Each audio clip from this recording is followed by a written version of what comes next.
Lo que yo voy a contar, porque mis compañeros lo han hecho a la perfección y creo que ojalá esto se repita en muchos sitios y en muchas provincias, porque, bueno, y no olvido aquí mis queridos amigos, a Susana, a José Antonio de Diputación, a David Galadí, a tantos que están hoy aquí compartiendo este rato de ciencia, de conocimiento, de ilusión con todo y con todas.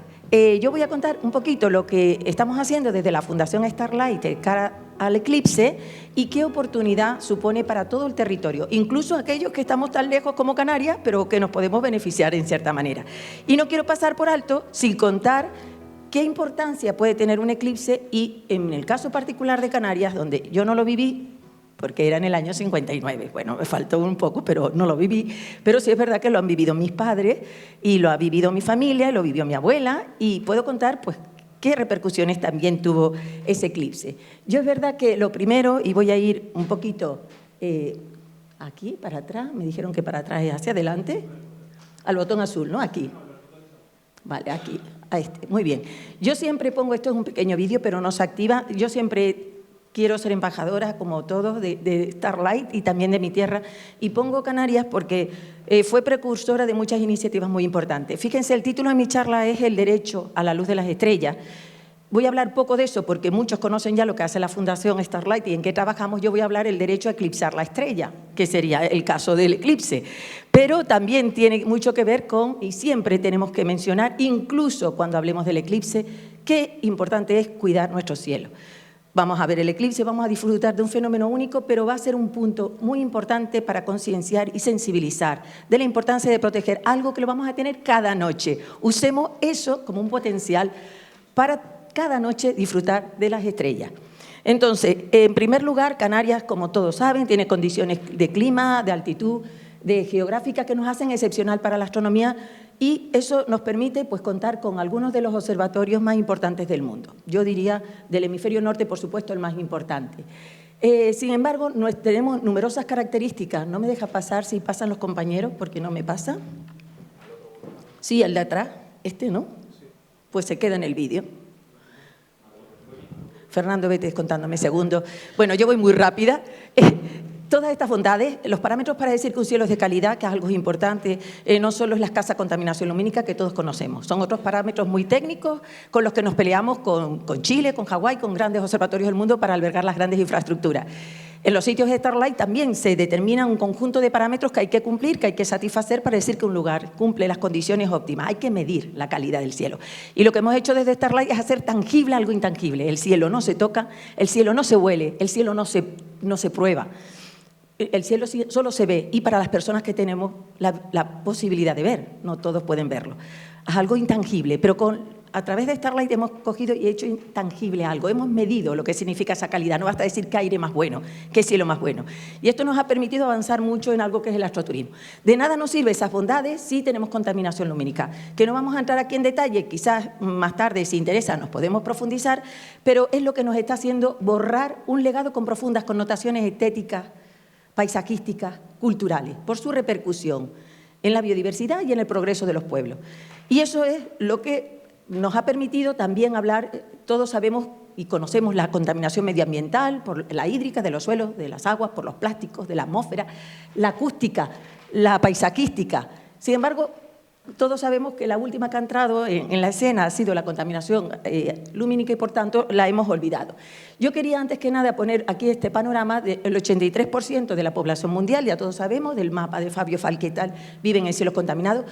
Estamos en el 17% de planetas que tiene buenos cielos, crece un 9,6% anual, la superficie contaminada ya es prácticamente el 23% y se duplica al año.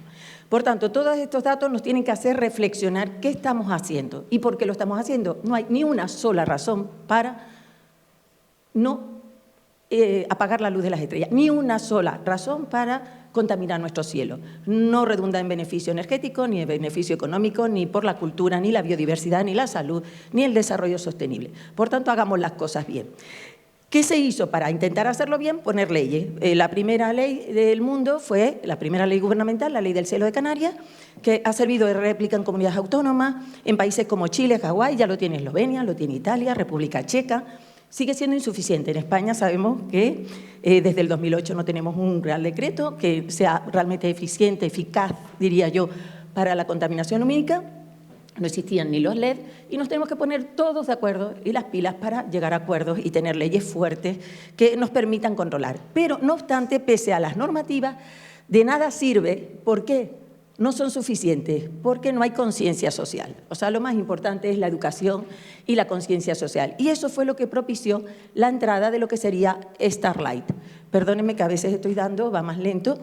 Starlight fue una iniciativa que nace como concepto de idea en el año 2003, pero ya se consolida en el año 2007 con una conferencia internacional Starlight, una cumbre mundial que congrega a entidades como UNESCO, ONU Turismo, Unión Astronómica Internacional, comisiones de Naciones Unidas, más de el SEI, ONG, comisiones de más de 100 universidades e instituciones de más de 30 países, se dan cita en la isla de La Palma para firmar el primer decreto en defensa del cielo y el derecho a la luz de las estrellas. Por primera vez aquí se habla también del cielo como un recurso. Decía el artículo 9 que los destinos deben comprometerse en la protección del cielo. Por primera vez se habla del cielo como un paisaje a preservar en los destinos y que los fenómenos de la noche y los misterios del universo habrían posibilidades insospechadas de cooperación entre administraciones públicas, instituciones científicas y comunidades locales. Esto es precioso. Y además fue una alianza muy buena porque a los científicos no nos hacían demasiado caso y creían que queríamos apagar la luz de nuestros pueblos. Bueno, todo esto dio lugar a un movimiento y yo digo que más que a la fundación es realmente un movimiento transformador. Starlight es algo que debe cambiar las mentes, la forma de pensar y la forma de hacer. Dicho esto, no quiero alargarme más. Hoy tenemos una red de más de 250 espacios certificados, incluye también la iniciativa privada, alojamientos, senderos, en más de 20 países. Hemos hecho formación a casi 3.000 personas, participantes de más de 20 nacionalidades. Y hoy por hoy el astroturismo se ha ido asentando a nivel global, de forma que tenemos centenares de empresas con millones de euros de retorno en pequeñas comunidades. Ojo, yo vengo de una tierra donde dicen sí al turismo porque da empleo. Yo digo sí al turismo que da emprendimiento, que se queda, y yo sé por qué lo estoy diciendo, que se queda en el territorio, que se queda en la comunidad. Y además estamos trabajando mucho, muy bien, con muchas mujeres de entornos rurales que están viendo diversificar sus ofertas a través del astroturismo. Y estamos con eso despertando ocasiones científicas de las niñas y las jóvenes en carreras STEM, que como dice Naciones Unidas, en el año 2040 el 75% de las profesiones van a estar ligadas a carreras STEM, de ciencia, tecnología, matemáticas. Hoy por hoy el 50% de mujeres del mundo no tienen ni siquiera acceso a Internet. Por tanto, el astroturismo puede ser una oportunidad extraordinaria para el desarrollo sostenible local. Y ya lo está haciendo. Y aquí estoy en Soria, en una tierra que siempre me acoge de maravilla, donde hemos hecho hasta rutas nocturnas con drones, ¿no? José Antonio, Susana. Y, en fin, hay aventuras aquí que contar tremendas, pero se ha ganado a pulso el ser una reserva Starlight, el mayor espacio de Europa, y está entre el tercero mayor del mundo también como reserva Starlight, pero tenemos que destacar Muriel Viejo, que ya fue innovador en el año 2017 con Ana, como decía antes Raquel. Lo tenemos también con Borovia, que nos enorgullece, que es un pueblo que ha trabajado desde tantos años con un observatorio magnífico, con una gente encantadora trabajando por la astronomía. Y las tierras altas de Soria que se nos acaban de sumar. Y, por supuesto, alojamiento tenemos Los Cielos de Muriel, que ha sido, se los digo sinceramente, también inspirador en aquella auditoría que hicimos. ¿Se acuerdan que llegamos a Los Cielos de Muriel? Que les dije, aquí vamos a hacer algo, ¿no? Y, bueno, eso ha implicado, ha movido muchas cosas. Y realmente a Raquel la hemos invitado a Jornadas de Mujeres Rurales, un ejemplo de cómo el emprendimiento rural es posible con ganas, con ánimo, con fuerza, con ilusión y buscándote redes de apoyo, ¿no? Que te ayudan a crecer. Dicho todo esto, yo voy a hablar también un poquito, si me permiten, también hacer promoción de una recién inaugurada aplicación Starlight que nos permite viajar por todos los espacios Starlight. Y lo digo por esto, buscar experiencias de astroturismo por modalidades, por ejemplo, una ruta a caballo, observaciones diurnas con telescopio, pero también tenemos lluvia de estrellas y estarán los eclipses. Así que todas las actividades que todos los que formen parte de la red de Starlight y pertenezcan al territorio Starlight, sí, solo basta rellenar un formulario para que estén promocionadas a nivel mundial en esta aplicación. Por eso he querido ponerlo. Bien, dicho esto, paso a la parte del eclipse en sí. El decir que esto todos lo han contado, un eclipse, por supuesto, tiene un momento inspirador. Realmente es un momento memorable y una experiencia única. Luego igual cuento un poquito la mía, si me da tiempo, pero realmente hay que tener en cuenta que, aunque ocurren todos los años, ya lo han dicho mis compañeros, es realmente extraordinario, excepcional que ocurra en un punto determinado específico. Eso puede ser una vez cada 4 siglos. Entonces, realmente es un hecho bastante inédito. La totalidad es un privilegio y además es la única manera de ver esa corona en su totalidad, aunque nosotros los astrofísicos, que muchas veces somos los que menos perseguimos eclipses, porque estamos acostumbrados a hacer coronografía a través del telescopio y entonces lo vemos como algo natural, cada día podemos hacer eclipse, pero es cierto que hay una parte de la corona que nos perdemos en esa coronografía y hay un tema que no es lo mismo estar en el telescopio trabajando que la parte experiencial de vivirlo y de verlo en directo. Y eso yo creo que no se deben perder. Bueno, esto es la parte de climatología que voy a pasar por alto. Esto es lo que todos hemos puesto. Lo que sí voy a entrar en detalle de qué estamos trabajando en la Fundación. Desde el año 2022 empezamos a trabajar con Mohammad Sol, que nos contactó, había creado esa red 2026, 27 y 28, y lo que pensamos es qué puede aportar la Fundación Starlight. Muchísimo. Tenemos una red de monitores y de guías Starlight por todo el país y fuera del país. Tenemos que formar a una red de personas capacitadas para guiar en el eclipse, personas capacitadas para explicar, para ir colegio a colegio contándolo, para ir tocando las puertas en sus administraciones. Tenemos que empezar a trabajar y por eso empezamos a organizar lo del Gran Eclipse de Sol, que ya empezamos en el año 2022. El congreso se llamaba así el concurso. Y era tan sencillo como identificar los lugares de puestas de sol para saber dónde tener que estar el 12 de agosto, porque de los 2022 al 226 apenas va a cambiar. A partir de ahí también dijimos, bueno, hay que hacer gafas, estas son las últimas también las que hemos realizado, de hecho me acaba de llegar la caja aquí, pero también una cosa que creo que es importante que hemos hecho es la creación de un curso. La motivación es, bueno, perseguir eclipses es otro tipo de astroturismo, realmente que se trata de viajar por un fenómeno astronómico. Al final también es una de nuestras modalidades de astroturismo. Sin embargo, lo que sí está es evidente que la organización es completamente diferente. Cuando hablamos de astroturismo, yo siempre incluso diferimos entre lo que es divulgación y astroturismo. Astroturismo es grupos pequeños, de familia, 10 personas, 20 personas, solitario, una pareja, es algo exclusivo.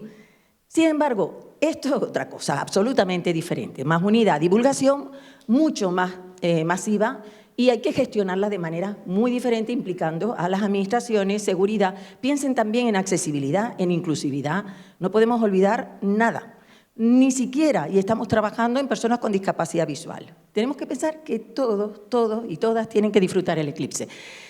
Por supuesto, los representantes de Starlight tendrán un punto clave. Por eso hemos creado esa figura, esa red de colaboración que le llamamos embajadores Starlight del eclipse.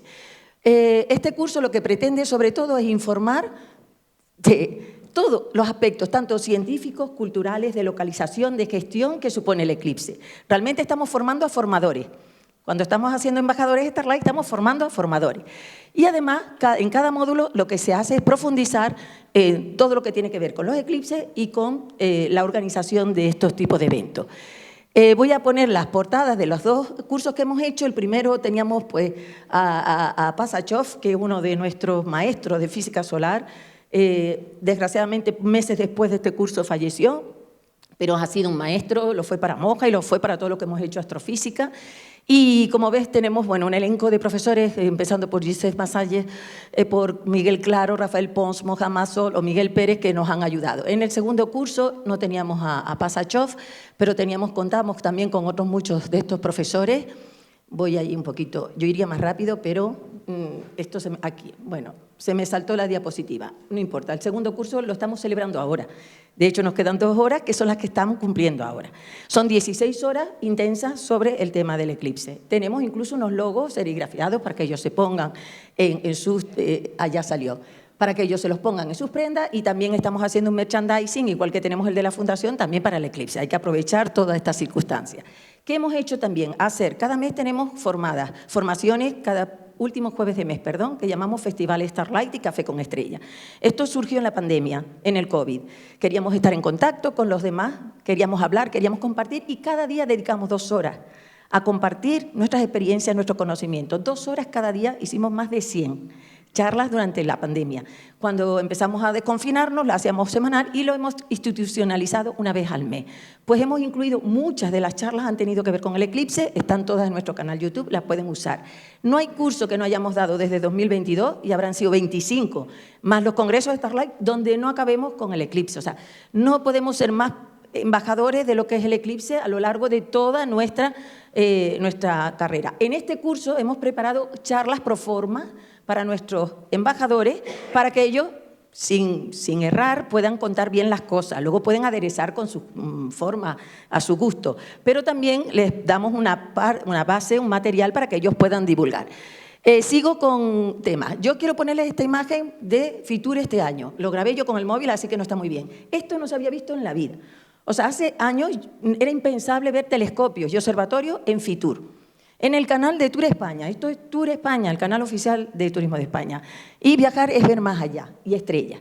Cada vez más se tiene en cuenta, y ahora el Ministerio de Industria, Comercio y Turismo da puntos por tener la certificación Starlight. Es un guiño que se está haciendo. Tenemos también el CEI y el IDAE, que ya con los fondos DUS 5.000 para proyectos de alumbrado, pues si te pasas de los 3.000 o 2.700 Kelvin no te dan un punto ni un solo euro. Entonces, poquito a poco, las administraciones, las instituciones que tienen competencia en temas de alumbrado y turismo nos están, en cierta medida, también ayudando. Quiero ir un poquito más allá para contarles que también nos ha servido Fitur como escaparate para presentar este eclipse. Fue muy importante y es una manera de darle esa proyección que nos lo cedió el territorio de Castilla y León. Y aquí también sirvió para reunión de toda la familia Starlight, que todos tenemos una misión, todos y cada uno una misión importante durante el eclipse. Decir, y no voy a entrar en detalle porque tenemos al coordinador, a nuestro querido David Galadit, que evidentemente a nivel nacional, la Comisión Nacional de Astronomía, que ya él nos contará en qué consiste, ha creado evidentemente una Comisión Nacional del Eclipse para tratar los aspectos claves, la parte de divulgación científica, la educación, turismo científico y protección civil. Aunque luego lo puede contar, y perdóname si he solapado, David, alguna diapositiva, evidentemente somos muchos los que formamos parte y hay distintos equipos de trabajo y de colaboración. Y todos intentamos conjuntamente, pues, intentar concienciar a todos los territorios cuál es la planificación, cuál es el plan de acción y que todo empieza también desde la base. Tenemos que empezar desde las escuelas a las administraciones, logística, infraestructura, servicios. Todo eso hay que trabajarlo para que nos salga realmente un eclipse de lujo. Con esto también decir que, evidentemente, yo en la Comisión Nacional del Eclipse les puedo asegurar que yo no había presenciado y tampoco es que hubiera, como les decía antes, como mis compañeros, mostrado especial interés en vivir un eclipse total de sol. Y gracias a mis compañeros, a Masaya, a Óscar, a Moja, que decían, ¿cómo vas a estar en la Comisión Nacional de Eclipse y no ver un eclipse? Y entonces me fui al de Estados Unidos el año pasado. Hice 10.000 kilómetros conduciendo. Conduje más que lo que hago en Tenerife en medio año. Nos recorrimos 3 estados. Me tuve que poner esa camiseta que decía primer eclipse de novata encima. Ellos con las eclipses hasta aquí abajo y yo con uno. ¿Sabes? O sea, que encima me humillaban y me hacían, anda, venga, saca la foto. Pero les puedo asegurar que fue una experiencia inolvidable. Y lo que vivimos, lo que se vivió, la biodiversidad, todo esto lo que yo les contaba realmente fue una experiencia maravillosa. Atiendan que fuimos también al Space Center de Houston y esto es lo que nos encontrábamos, eclipse total de sol, celebración del eclipse total de sol. En carretera, en todas las carreteras habían carteles anunciando el eclipse días antes. No había gasolinera en la que no te vendieran las gafas. Teníamos en cualquier centro de interpretación al que entrábamos, teníamos imágenes y folletos del eclipse. Realmente era por toda la franja del eclipse, una barbaridad desde días antes que habíamos llegado. Con todo eso decir que tenemos que estar preparados. Lo que ven arriba fue que encima era para entrar en una finca nos cobraron $300. A esa finca no fuimos. Y el día del eclipse yo tenía 3 habitaciones pagadas, un vuelo de avión a Dallas y esa finca. Porque no sabía dónde lo iba a ver. O sea, yo sabía que lo iba a ver porque yendo con el equipo que iba, lo iba a ver. Pero ante la incertidumbre, fíjese a lo que llega también uno, ¿no? Por asegurarse de observar. Estos son algunos de los folletos, como pueden ver, etc. Yo sé que tengo poco tiempo, pero por eso solo voy a mencionar cosas. Para nosotros, los que somos astrónomos, evidentemente los eclipses siempre a lo largo de la historia nos han aportado muchísima información. Aquí solo mencionar algunas rápidas. Por ejemplo, gracias a un eclipse de sol se pudo medir cuál era la relación entre la Tierra y el tamaño de la Tierra y la Luna. Los griegos, como eran muy listos, fíjense, ahora hablamos de negacionismo, pues ellos ya sabían el radio de la Tierra con una imprecisión, o sea, la imprecisión era menor que un 1%, la llegaron a calcular. Con esta trigonometría y con estos datos pudieron calcular cuál era el radio de la Luna. También ha servido, como decíamos, para corroborar la teoría de Newton, que esto lo hizo realmente. Más tarde Halley usó la ley de Newton, era un acérrimo defensor de Newton. Entonces lo que hizo fue intentar demostrar la teoría de gravitación, prediciendo cuándo iba a ocurrir un eclipse. Y efectivamente acertó, con un pequeñísimo error, con 20 millas y 4 minutos, que en aquel entonces era mucho. Hoy sería terrible, ¿no?, fallar 4 minutos. Pero para entonces era algo bastante sólido para demostrar la teoría de Newton, y además le sirvió para predecir la aparición en 1758 del cometa Halley. También ha permitido que Pierre-Jules César Janssen descubriera el helio, ese elemento que lo llamó así en honor a Titán, que personifica el Sol de la mitología griega, en el Sol. O también ha servido, evidentemente, para ratificar, como antes mencionó también Josep, por Arthur Eddington y Frank Dyson, cómo se dieron cuenta también que efectivamente los rayos, cualquier fotón, que es una partícula, onda corpúsculo, puede sufrir la desviación y el efecto espacio-tiempo de un campo gravitatorio como el del Sol. Con todo ello, decir que aún así también se han descubierto objetos muy débiles, muy importantes. Por ejemplo, el eclipse de 1948 permitió detectar, por ejemplo, algunos cometas. Hay objetos muy débiles que no veríamos si no ocurre un eclipse determinado. Con lo cual, o estudiar también los cambios que se producen en la corona solar. Con todo ello, decir que evidentemente hay muchos desafíos científicos, como por ejemplo cómo se transporta la energía entre la fotosfera y la cromosfera, por qué se producen esos arcos coronales. Hay una serie de aspectos científicos muy interesantes que solo se pueden saber también a través de los eclipses. Dicho todo esto, hay otros aspectos que se han mencionado en estos días, como son los cambios de temperatura, presión, humedad relativa, el famoso viento del eclipse, ¿no?, cuando el aire caliente se deja de elevar, produce una caída del viento y se produce ese frío que sentimos, ese efecto de la radiación en las plantas, en el comportamiento animal. En el caso de Arkansas teníamos un rebaño de vacas. Y me acuerdo que en el momento del eclipse era una central, que era la líder, y todas detrás como esperando que decía la líder esa. Total, que en aquel momento se plantaron y cuando empezó el eclipse se fueron como a dormir y al rato volvieron. O sea que fue maravilloso. Digo, mira, estaban así como extrañadas, pero siguieron las pautas que le marcaba el ciclo del día y de la noche, ¿no? Decir que, bueno, ahora sabemos que vamos a tener varios eclipses, y Canarias lamentablemente no los vamos a ver, pero sí que quiero poner un punto de atención en cómo se vivió en 1959 en mi tierra. Y ojalá, hablabas de los medios de comunicación, volvamos a veces a recrear y a redactar artículos científicos como antes también se hacía. Decir que ese eclipse de sol, Canarias desde 1856, atrajo la atención. Sobre todo fue el señor P.H. Smith, un astrónomo real de Escocia, que vino a corroborar una teoría del señor Newton, que decía que en la altura la atmósfera era más transparente y mejor para la astronomía. Vinieron expediciones en el 56, a principios del siglo pasado, pero vino la guerra civil, la guerra mundial, un parón en ciencia. Pero en 1959, voilà, un eclipse de sol en Canarias, que atrae la atención a científicos de todo el mundo, entre ellos a nuestro fundador, profesor Francisco Sánchez, que viene a Canarias con un equipo de jesuitas, Romañá, Torroja, y vienen a Canarias y empiezan a hacer las primeras expediciones. Y eso, 1856, se convierte el Teide en el primer observatorio de alta montaña del mundo, y ya cuando estamos hablando de 1959 es cuando deciden, y España decide invertir en hacer sondeos en el Teide. Y en los años 70 se mueven a La Palma. Por tanto, el eclipse de sol fue el pistoletazo de salida de lo que son hoy los observatorios de Canarias. Y yo solo quiero poner estas dos cosas, si me permiten, porque son fotos que salieron en Fuerteventura. Era un sitio que se veía muy bien. Fíjense, todo playas, insolación asegurada, y muchos de estos científicos fueron a la isla de Fuerteventura. Y aunque es mucho texto, permíteme que lo lea Fernando, decía el periódico El Día, que todavía existe en nuestra tierra, decía, no todo era trabajo y ciencia, las tareas continúan, aunque los científicos hayan tomado unos días de descanso, en que da gusto ver cómo se divierte. La piel de los norteamericanos en particular va adquiriendo la canela tonalidad del tostado al sol. Al pie de la montaña del campamento se abre una hermosa playa de arenas blancas y finas que hacen las delicias de estos jóvenes con más apariencia de deportistas que de ingenieros eléctricos, físicos solares u astrónomos. A pesar de tenerlo archisabido, continúa haciéndose fuerte admitir que se traten de verdaderas autoridades en materia espacial o sideral. Pero es así, no hay duda. Y miren con lo que termina. Ayer tuvieron un nuevo gesto de alegre campechanería.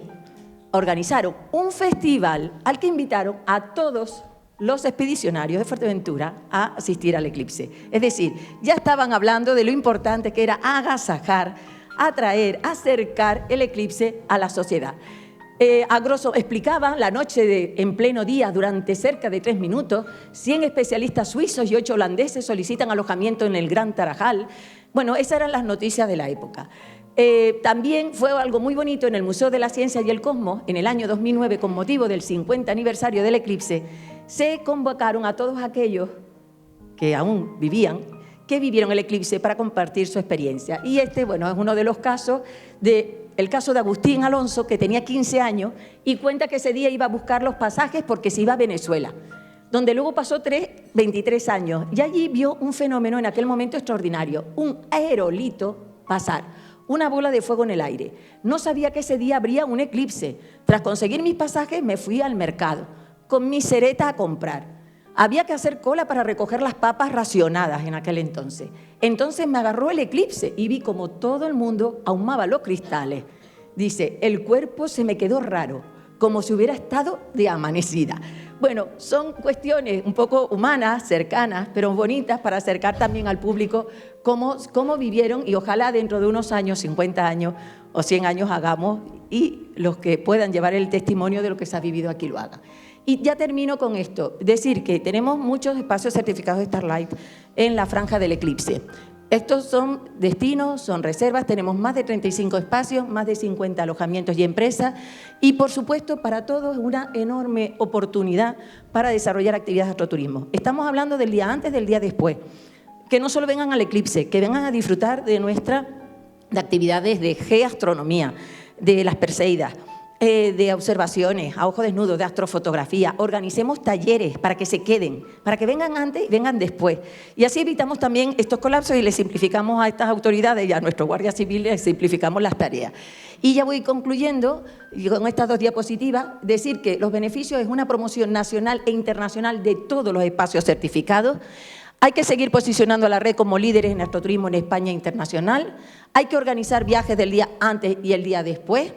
Hay que atraer sobre todo a visitantes locales, que no olvidemos que también los locales se lo tienen que creer y tienen que estar. Estamos creando una red de pasaportes para el eclipse, para fidelizar a aquellos que se queden en los alojamientos de Starlight. Hemos creado la red de embajadores, que son personas que ahora están en los territorios empezando a contratar para tenerlos para hacer las actividades. Hemos creado una app Starlight y un AstroAdvisor para también promover los sitios donde se puede ver el eclipse y qué actividades se pueden hacer. Estamos trabajando con revistas especializadas nacionales e internacionales para comunicarlo. Estamos fortaleciendo acuerdos con turoperadores y con otras instituciones de turismo para vender paquetes, promocionar paquetes que incluyan el eclipse. Estamos también buscando patrocinios para viajes promocionales, para venir al eclipse, y esto ya también hablará David, que hemos hablado incluso, o no, de hacer festivo el día siguiente, el 13 ¿por qué no? El día del eclipse, el gran día del eclipse, y así la gente pues se queda a dormir y descansa, y al día siguiente se puede quedar. Oye, que la verdad el cuerpo se te queda raro, como decía aquel, y como de amanecida. Entonces, ¿por qué no quedarnos? Pues bien, con todas estas propuestas, pues yo ya concluyo, porque esto es todo lo que tenía que contar, y terminar, por supuesto, con esta gran noticia, porque estoy aquí en Soria y creo que el próximo congreso va a tener un apartado muy especial para el eclipse. Evidentemente, en este congreso que celebraremos, cuya candidatura Yolanda Santos, alcaldesa también de Soria, a través también de Diputación, que son los que gestionan la reserva Starlight, de Borovia, el alcalde de Borovia, y del esfuerzo de todo el territorio Starlight, Muriel, Tierras Altas, vamos a hacer el congreso aquí en esta capital. Y como ven, anoche me puse a las 3 de la mañana, porque era la hora de una astrónoma, y entonces estuve recortando, y ya habían pues muchos recortes de prensa donde se hacían eco de esta noticia, en La Razón, en El Económico y en varias prensas también locales. Con lo cual, estoy muy contenta de que el eclipse vaya a ser una oportunidad para difundir la astronomía, para despertar conciencia de la protección del cielo y para generar economía local, sobre todo en todos estos territorios que tanto se lo merecen y que lo necesitan. Y concluyo con esta frase, que esto lo recordemos siempre, siempre, antes decía, no olvidemos hablar siempre, aunque sea para el eclipse, de la importancia de proteger el cielo. Y yo termino con esta frase que es de un astrofísico, y si no sale, pues me la sé, es de un físico americano que decía que de todas las leyes de la física, quizás la más interesante o la que más le ha conmovido es que estamos hechos, nuestros átomos se han sintetizado en las estrellas, y quizás lo más romántico de las leyes de la física es que puede que nuestra mano derecha se haya sintetizado en estrellas diferente que la mano izquierda. Por tanto, somos todos nebulosas, somos polvo de estrella. Así que cuidamos nuestro cielo y disfrutemos del eclipse. Muchas gracias.